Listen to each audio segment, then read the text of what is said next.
phenomenal as Joel in The Last of Us.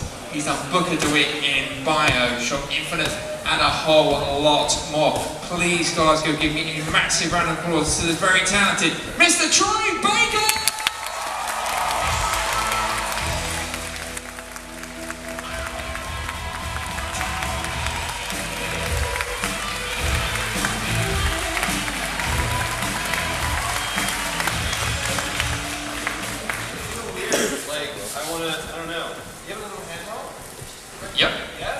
Because, dude, I wanna be stuck behind a table. Oh my God, I've been sitting down all day behind a table with you guys. There's a chance for me to get out. I may jump into the crowd. I don't know. You guys should be right in the front row.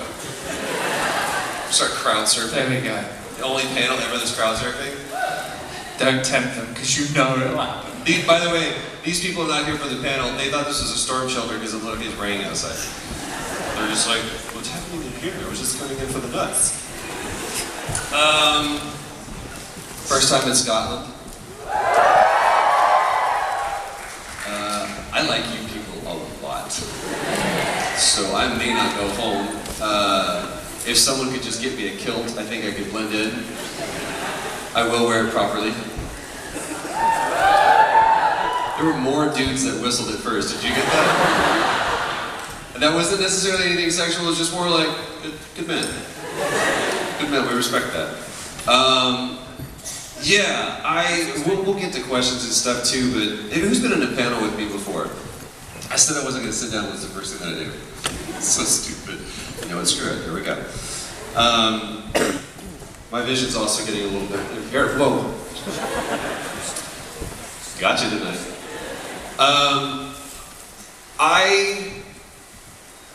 I am super nervous one-on-one. This is my setting right here. Big crowds, the bigger the better. Put me in front of 5,000 people, right at home. One-on-one, I'm shaking like a leaf on the inside, I'm stumbling over my words. I also, if I write for long periods of time, there's a name for it. It's not dyslexia, but I write backwards. I can read forwards just fine, but I start writing backwards. So it's really hard for me to write. So it's stupid what I'm doing out there, right? But there's a friend of mine, and if you've ever been at one of my panels or you spend any amount of time, that was a weird sound, but that's cool. I don't know what that was. Like she just swallowed a balloon. You have to do what makes you tremble. You have to do what terrifies you. You have to do what scares you. And that's one of the reasons why I do this, is because I don't want to be, I want to be stronger than I am today, tomorrow. So I come out here and I put myself one-on-one. So when you think you're nervous, bro, you have no idea. It's super awkward for me. And I was in a band. Some people know this, but like music is my first love, and I'm getting to return back to it, which we'll talk about in a little bit, but wow, what is happening? It's like the weirdest gas ever. It's like, sorry, I had these crisps and they're not good. Fart humor is also the way that I let steam off the kettle every time.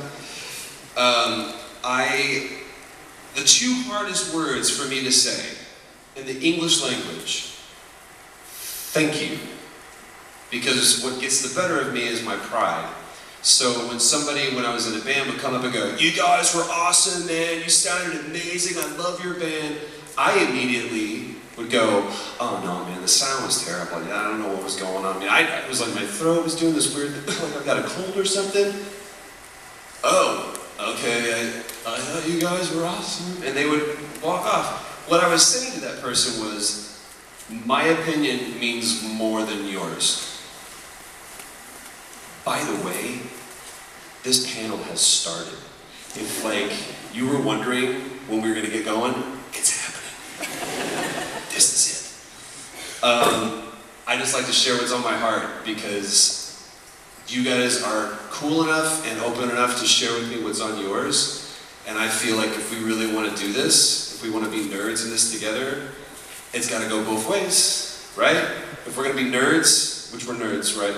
Show of hands. Yeah, making sure I was with my peeps. And by the way, the rest of you guys that didn't feel cool enough to raise your hands, we'll get you by the end of the show. Because that's why we do this.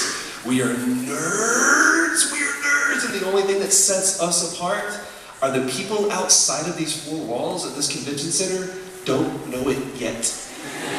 That's it.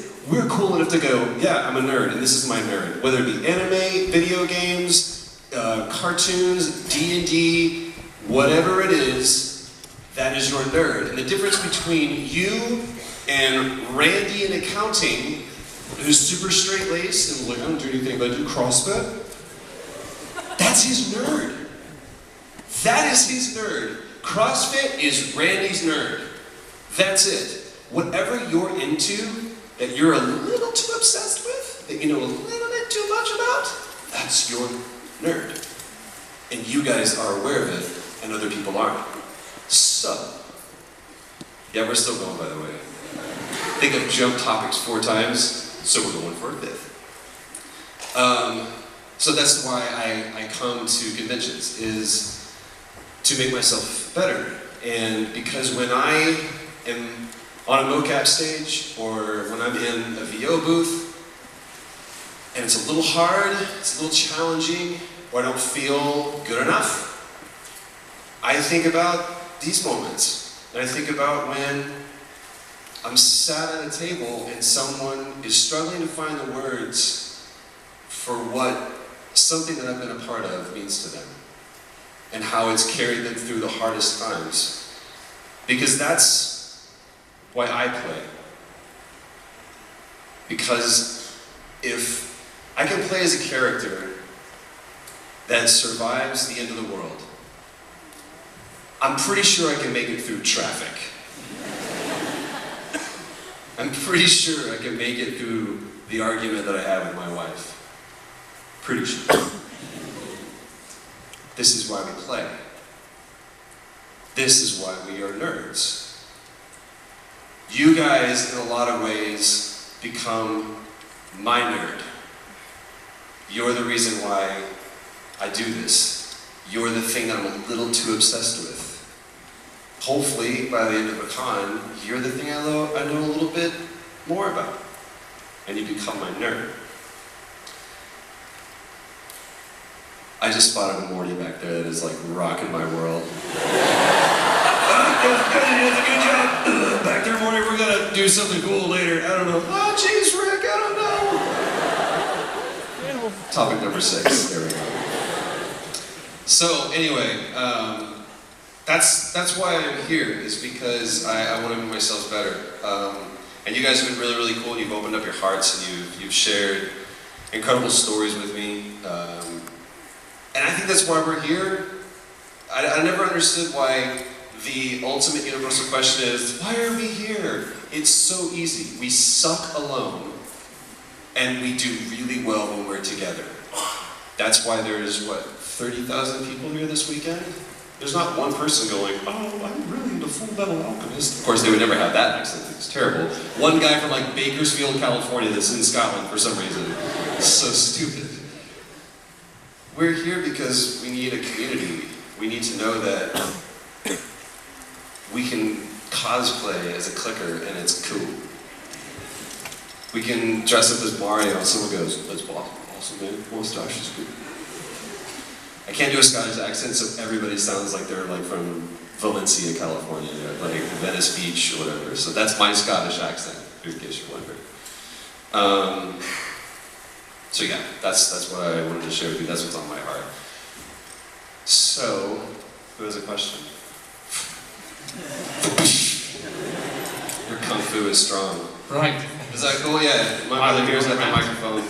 1, 2, 1, 2. He's got the microphone. Turn up my headphones. Here we go.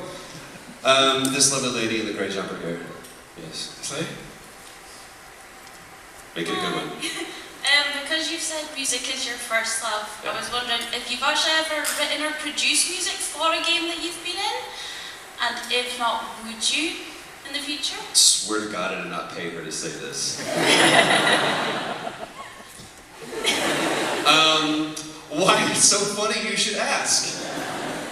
Yes, so one of the things that I love most about coming over to the UK is that it feels like I've got family over here. About 3 years ago we put out an album called Sitting in the Fire, and the title was inspired by my best friend, a conversation, he sat down with me and he was like, dude, you're going off the rails.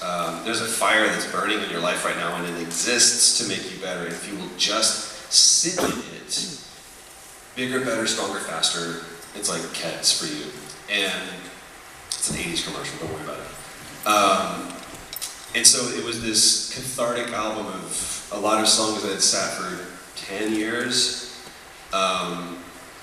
And I got it out of my system, and in that I met some incredible people that have become dear friends of mine and amazing collaborators. And so there was a song on that album that was this improvisational, completely unrehearsed. I walked up to the keyboard and I went, doo, doo, doo. I didn't make that sound, the keyboard did, but I don't have a keyboard here. They're like, why would you just play those notes instead of making them with your mouth? Whatever. That's how I roll. And I just, those three notes, dum, dum, dum. And our producer started clapping. And our guitarist started clapping. And then our drummer started clapping. And so the song starts off with everybody clapping. And it was just completely unrehearsed, one take. And as instruments dropped in, no parts written, just jamming, the claps dropped off. And we call that Window to the Abbey. And that's what we call this next project that we're doing. It's going to come out in just a couple weeks. It's a whole new album with our producer Wayne Miller, who plays bass and was also the music director. John Titterington, who's a co-producer and keyboardist. James Bowen, who played on the first record, plays guitar. AJ Novak plays drums. Christopher Ray plays pedal steel and second guitar. We have the horn section from Panic at the Disco. Seriously, it was awesome. We had like some players with Barry McCreary's string section. So it's, I'm sound like I'm bragging because I am, because they're amazing players and I'm fortunate enough to play with them. So it's called Window to the Abbey. You can go on Instagram at Window to the Abbey, A-B-B-E-Y, and find out more. But I'm so pumped and so excited that we get to do this album. And as great of an album as Sitting in the Fire is, I think that this album called Moving Around Bias, which is an old 70s tape term when you start loading in tape to the machine, but I think that right now is a very fitting title. We need to move around some bias that we have. Yeah, so there you go. I could go way down that rabbit hole if I want to, but let's keep it up here for a little bit. I'm sure we'll get deeper. Second. Who's that? Yes, ma'am. I was just wondering what your musical inspirations are. Man, this is awesome. You guys related? I looked for some, by the way. Super varied. One of my nerd things is I love classical music. No, that's not something you woo. People are like, Bach! Yeah, bro, you get down with some JSB, you know, Johann Sebastian Bach, I do. I am a huge Jeff Buckley fan. It's varied. I'm a burrito of influence. But really with this, it became, I think I was most influenced by the people that I was playing with than the people that I was listening to for this album. But I'm one of those guys that you have to point out, like, have you ever heard of blank? I'm like, no, because I just don't listen. So I'm always open to people saying you should listen to this group because they're amazing, or this singer. But yeah, I mean, I'm everywhere from Beatles to Beethoven, so I run the gamut. I came up with that on the fly, by the way. Who's up for take 3? This gentleman right here with the green. Everybody does this. There could be one guy in this room dressed as Darth Vader in the back row, and I'm like, yeah, Darth Vader, they're in the back, and he's gonna go. You see him right there with the clover? Yeah, he's got his hand up, the finger. The finger. Finger. We'll call you Mr. Finger. You're very popular at parties. What? That's a party gift. You get a microphone. You get a microphone. You're all getting microphones. There we are. What's that, bud? Hi. Hello. Big fan of your work. I been trying to get into voice acting for a long time, and I've been inspired by your, I don't know if you remember, Joker from Arkham Origins. Oh yeah. I was wondering, Slipped my mind. I was wondering, how did you prepare for that voice? Because I've been trying for years. Man, how did I prepare? Thank you, great question, first of all. And by the way, if I can be of any source of inspiration, that is the greatest compliment anybody can give me.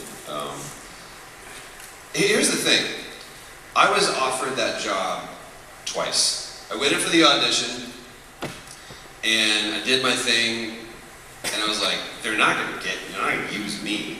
And so I felt like I had nothing to lose. And all I cared about in the audition was, I'd never heard the Killing Joke monologue out loud. So that's all I wanted to do. When there was 3 pieces of copy, there was stuff from Arkham Asylum, the first Batman game. There was stuff from Batman the Animated Series, and then there was the Killing Joke monologue at the end. And so we'll just kind of go through these step by step. I was like, can we just jump to the end? They're like, sure, that's what you want to start with? I was like, that's what I want to start with. So I did that. And then they let me do the other 2. And I walked out. I was like, well, that's it. And I was sitting down with a friend of mine at San Diego Comic-Con. We were having beers, and he goes, so just want to let you know, you're going to get a call. And they're going to offer you. I was like, shut up, man, you're drunk. He goes, yes, I am, but that's okay. And they did. And I said, no, thank you. Because I was scared. I was really scared. I was afraid that I had a good thing going, and if I wasn't good, then that was it. I would be forever the guy that was a bad Joker. And so I said no. And they said, no, we're offering you the role. And I turned it down again. So the vice president of Warner Brothers Games called me into his office. He said, come down here, I want you to see something. And so they had videoed me and they had recorded my audition. And he played back my audition. And of course I'm like judging it going, okay, a little better. And he goes, you see that? You're really good. I'm like, thank you, man, I appreciate it. He goes, no, false humility aside, you're really good. And we're really smart. So if we think you can do it, who are you?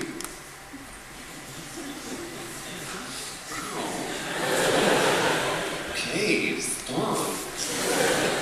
and I had to get over myself, man.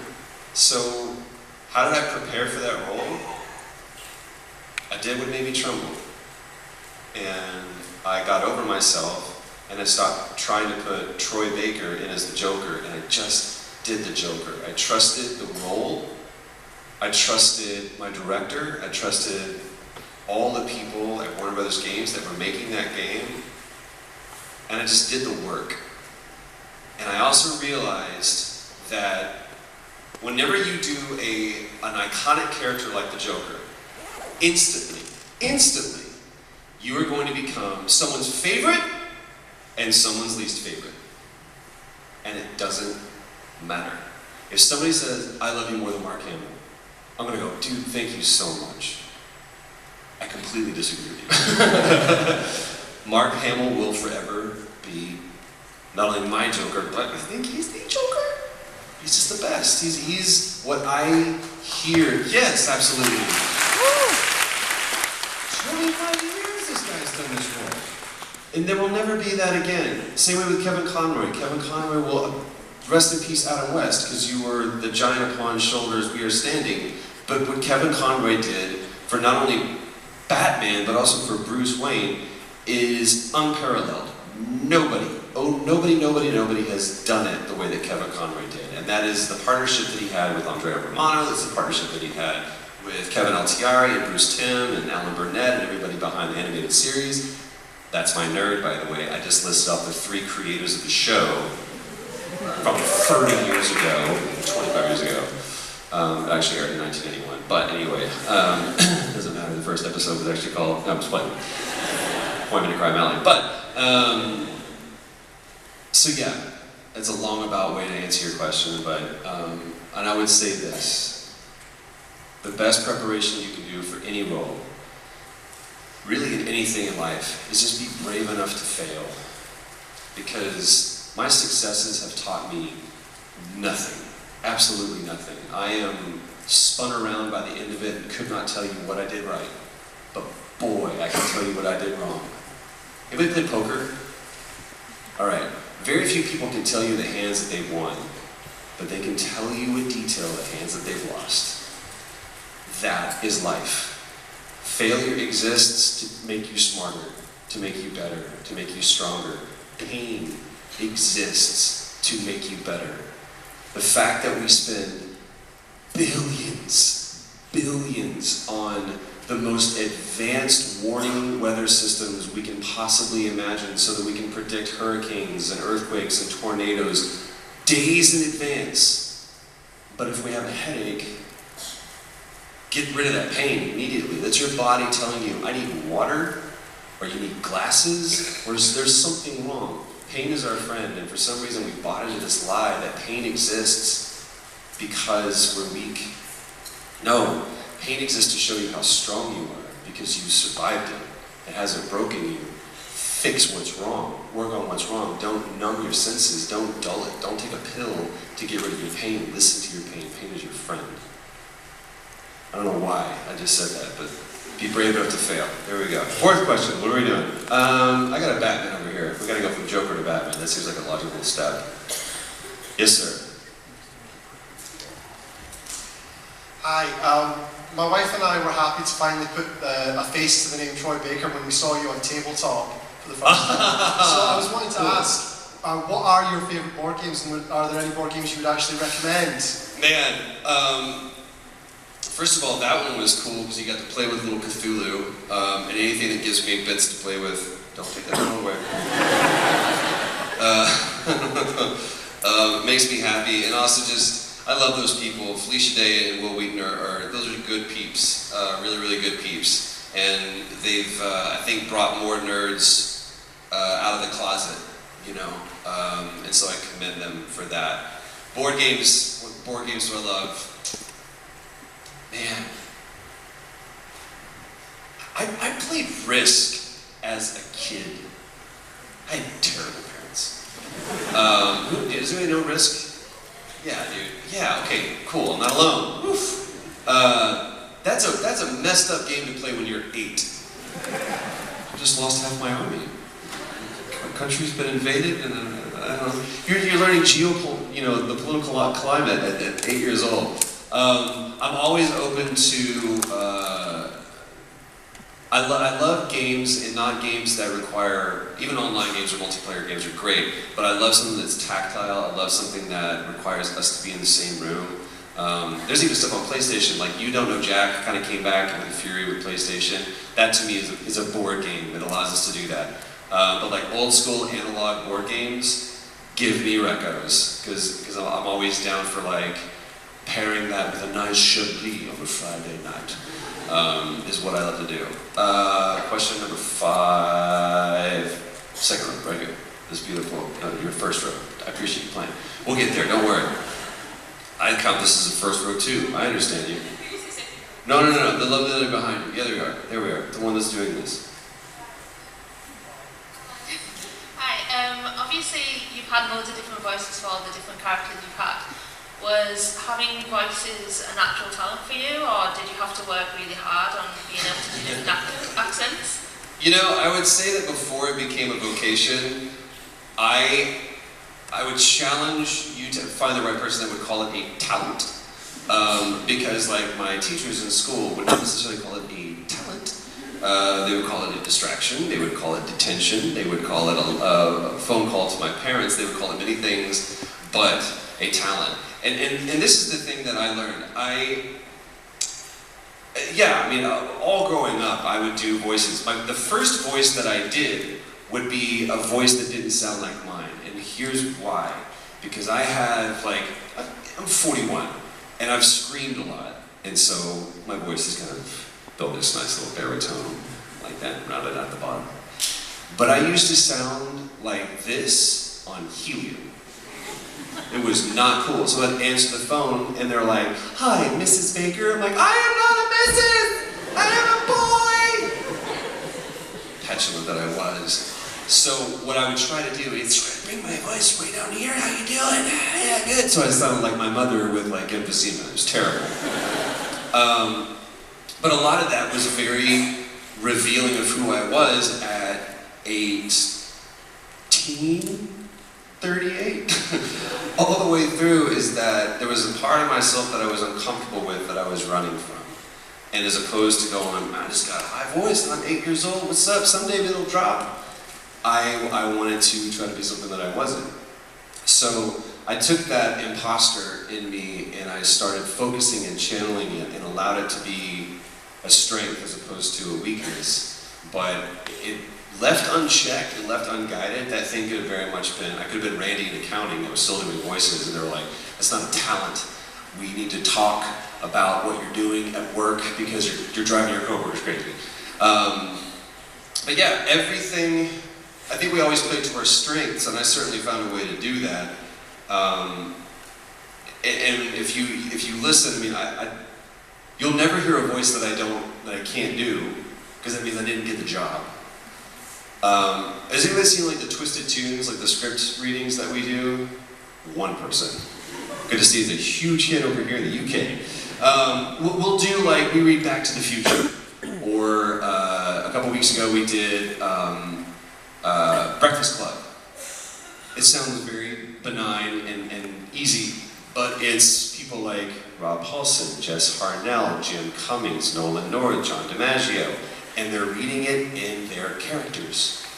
So it's not John Bender, played by Jeff Nelson, it's Bender, played by John DiMaggio, as John Bender in Breakfast Club. And so it just goes off the rails from the go. And it's a brilliant thing. But they threw one on me, they were like, hey Troy, you said you could do Al Pacino. Why don't you do, in this scene, your Molly Ringwald's character as Al Pacino? And I was like, oh, this will be great. I learned about 2 seconds in, I suck at Al Pacino. Like, it's a great idea for a second, and it just like devolves into like some, I don't know what it becomes. It's like Hulk Hogan having a stroke. It's terrible, terrible. So, I mean, all the voices that I can't do that other people are fantastic at, they're the ones that get the job. And so you always just kind of play to your strengths. And there's never, if you're someone who wants to be an actor or you're an actor, and someone tells you that your job is auditioning, that's not true. I understand the notion behind it. Yes, it is part of the gig. But your job is to do the work. Your job is to book, and no one gets paid for doing auditions. So get to the job, get to the meeting, which briefly I'll say this. If you're an actor, don't ever go to another audition in your life. Don't try to convince someone you can act. Don't try to try out for the role. Walk into that room and show them what the role looks like. This is who this character is. You can disagree and that's fine. But I'm not going to try to convince you that I'm Troy Baker. I am. This is who I am. You don't have to like me. You do not agree with me. But I'm not going to try to convince you I'm something that I'm not. This is who I am. Same way, insert your name there. That's who the character is. And you either get the job or you don't, because you are either what they're looking for or you're not. But understand that if you're an actor and you're going into that meeting, not an audition, you go to that meeting, they are praying that the next person who walks through that door, trust me, because I've cast as well as acted, I've directed as well as acted. All I care about is the next person that comes through, please solve my problem. Please be the actor that we're looking for that can knock this role out of the park. I want you to win. They're not judging you for who you are, and perhaps you shall be good enough for this role. Please, because we have 6 other characters we have to cast today. So, again, it's like this. If you think you're nervous, try being on the other side of the table. Okay, cool, 50-50. But basically the whole thing is I've never tried to do something that, I've tried to do something, but if I failed at it, you'll never know, because somebody else got the job. Ta-da! That's great. Question number 6. All the way, where are we going? Someone in the very back. Okay. You, there is the green. Yes. Your friend realized, that's you, you're wearing green today. Right, okay. I'm just trying to make it as hard for him to give a microphone as possible. There we go. In The Last of Us, did you agree with Joel's decision at the last and the end? What was the second part? Do you agree with the decision? Yeah, I was just asking if you agree with Joel when he did that. Yes, I do. I think that, sure. That was the most tepid applause ever. I think that it was honest. I think that when Neil told us the ending, my level of respect for him, which was already high, just went through the roof, because that guy laid everything out on the table. And he's like, I don't care if people love this, I don't care if people hate this, I have to write my ending. And I'm going to do it unapologetically. And I think that people really, that resonated with people, especially at that time. And this is nothing against the people at BioWare, but think about what was happening at that time. Mass Effect had just come out. And they went, here's our ending. Oh, sorry, you don't like it? Okay, hold on. No, shh. And there's two places that we can create from. There is a place of fear or a place of faith. And fear is limiting and faith is limitless. So if I come out to you and go, here it is, wrestle with it. And what has happened in the aftermath of that game, here we are 4 years, 5 years on, people are still debating and asking that question. That is the goal of creating something. It's not about, like when Michelangelo carved the David, I don't think he cared whether or not people went, I love that statue.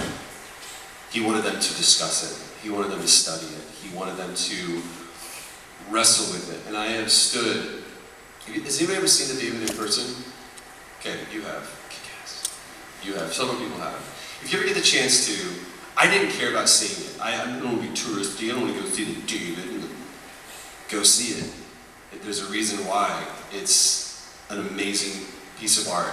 And the story behind it is to me the best piece of art. Because the master would walk past the Duomo, which was the big church, and before there was the Vatican, talk about a tangent, just stay with me. Before there was the Duomo, before there was the Vatican, there was the Duomo. And the master would walk past the backyard area of the Duomo.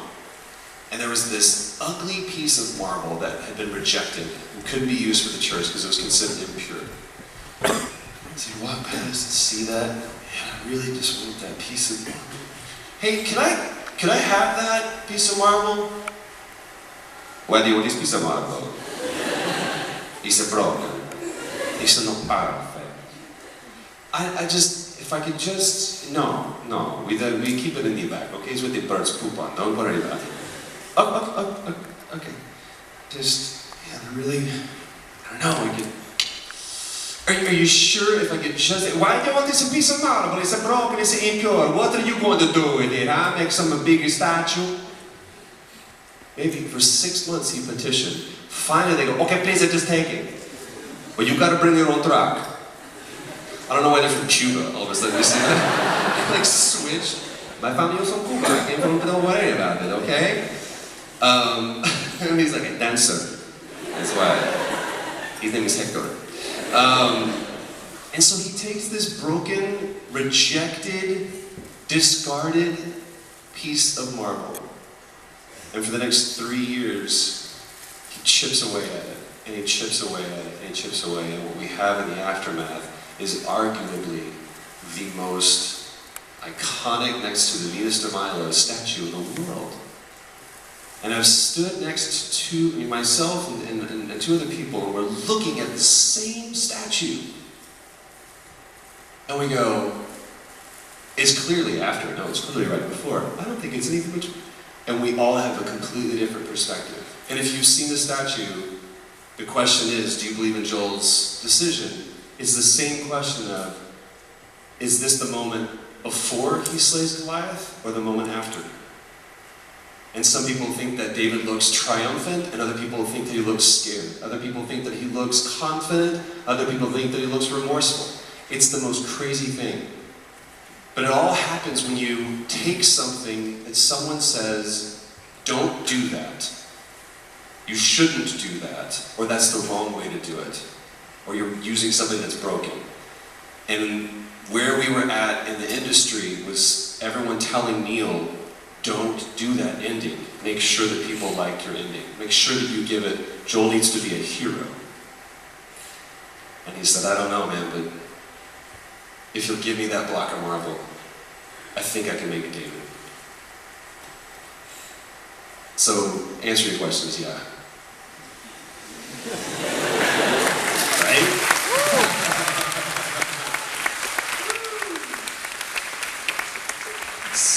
Somewhere in Southern California, Neil just looked up from a book and went, I need to text Troy.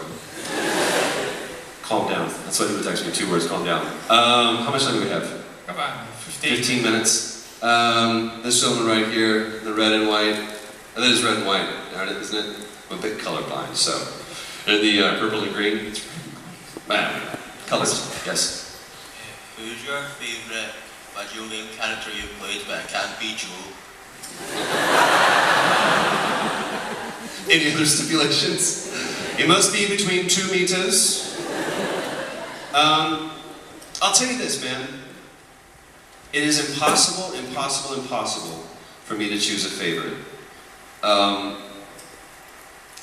Because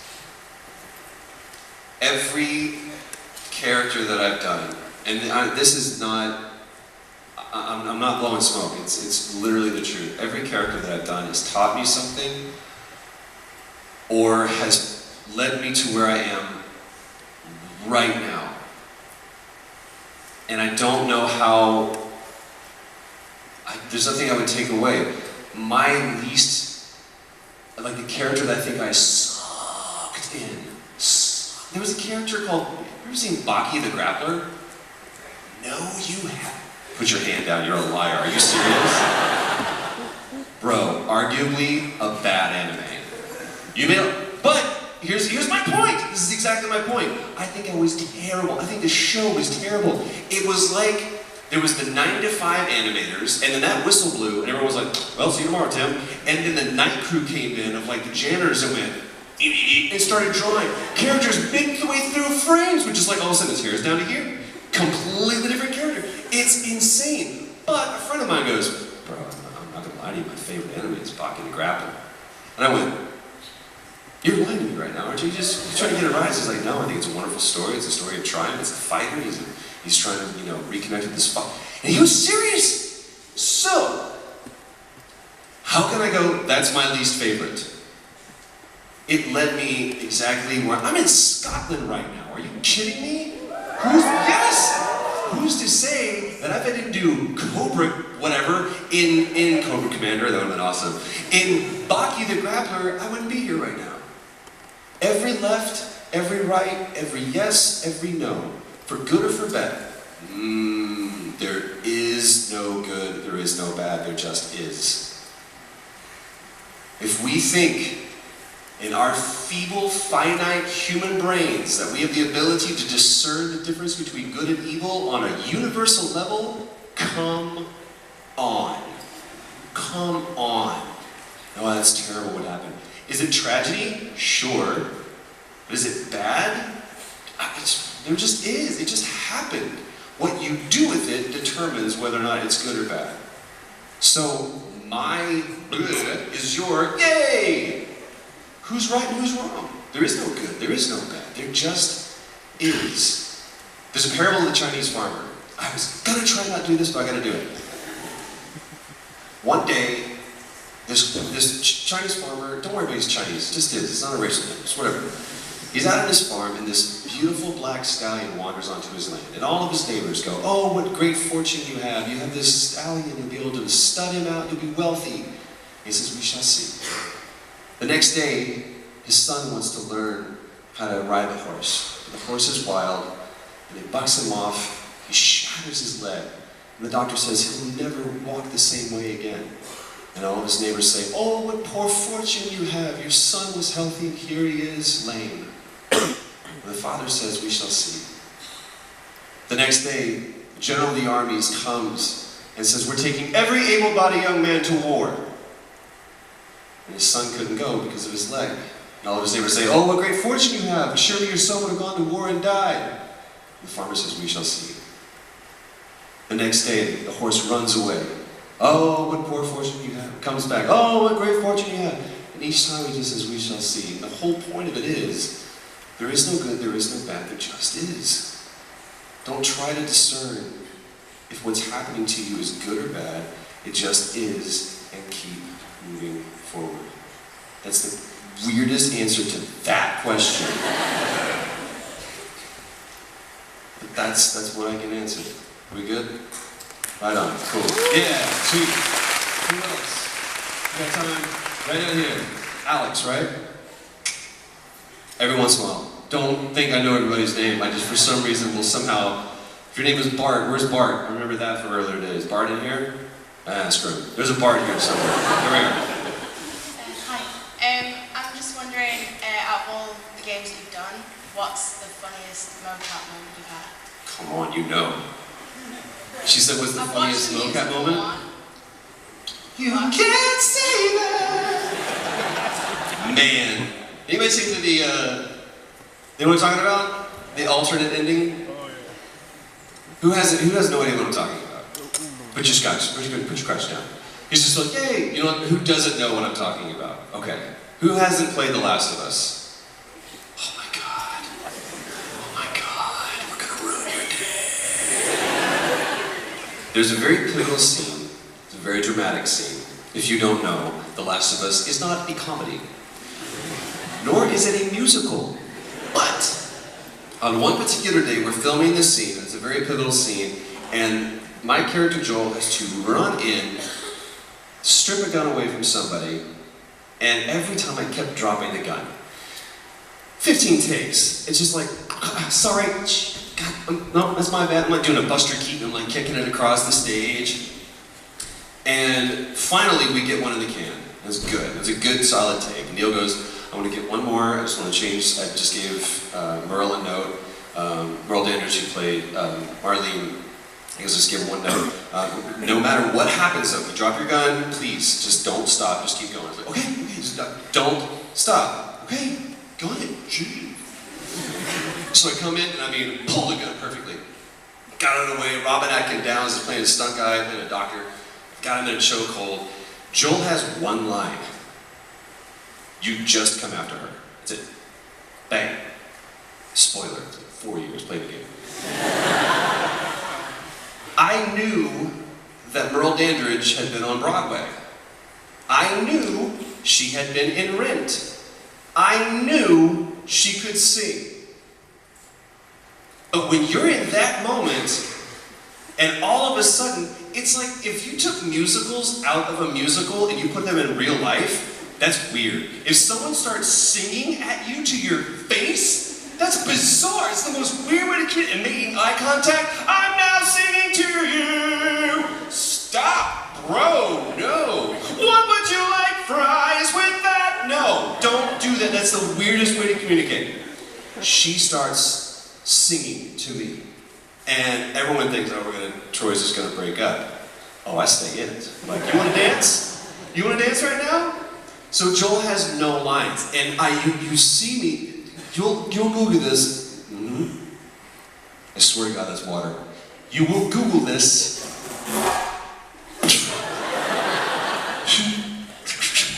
Got it. Fortunately, that was just a baby. The mom is coming back. We gotta wrap this up. You'll Google this and you'll see what I'm talking about. You see in my eyes and go, oh my God, because she is just belting it out. Here is this Broadway starlet singing amazingly well. And they think that I'll like break and we'll cut and we'll go into it again. I stay in it. And the thing in musicals that I think is always so funny is when they start singing their internal monologue. It's the weirdest thing. Am I thinking right now? I'm walking, I'm stopping, and turning I'm facing the crowd. Why? Why do you need to let us know what's going on in here? Just do it. So this becomes this whole thing, and it goes viral instantly. And Neil Druckmann was like, I think we're actually we're gonna animate it, like do it all the way down the pipeline and actually not put it in the game, but put it out. We're like, yeah, you should do it. And then they decided, maybe they should send the millions of dollars that would take on finishing the game. So whatever, did they make the right decision? I'll let you be the judge. But go Google the alternate ending to The Last of Us, you'll see what I'm talking about. But that has to be my all-time favorite fun moment. I've had a series of them. The fact that I got to be in Uncharted and work with someone who's now become my best friend, Nolan North, is amazing. The fact that I got to be the Joker is a fun moment. It was super hard. I left every session with my throat ripped and me dripping with sweat. But it was a good kind of tired, it was a good kind of effort. And whether it be moments that I thought were fun or that I thought weren't fun, when you guys come up to me at the table, and this goes for anybody else, I can just speak for them confidently. When you come up to the table and you say, hey, that really meant something to me, or hey, that's my favorite, or hey, that's my least favorite, but I'm really glad that you did it, that is what we take back with us. That is what reminds us of why we got into this to begin with. That's our nerd. This is why we do this. This is why we play. This is why we're in this together. So, if it's okay with you in those moments, I'll say thank you. And if you'll just be a nerd with me, that would mean the world to me. Is that cool? Thank you guys. Appreciate it. Ladies and gentlemen, please give up to the brilliant Mr. Troy Baker! And you can find Troy at the signing tables this weekend. If you would like to go share your nerd with him, he'll be there, and I'm sure very, very happy to help you. But up next,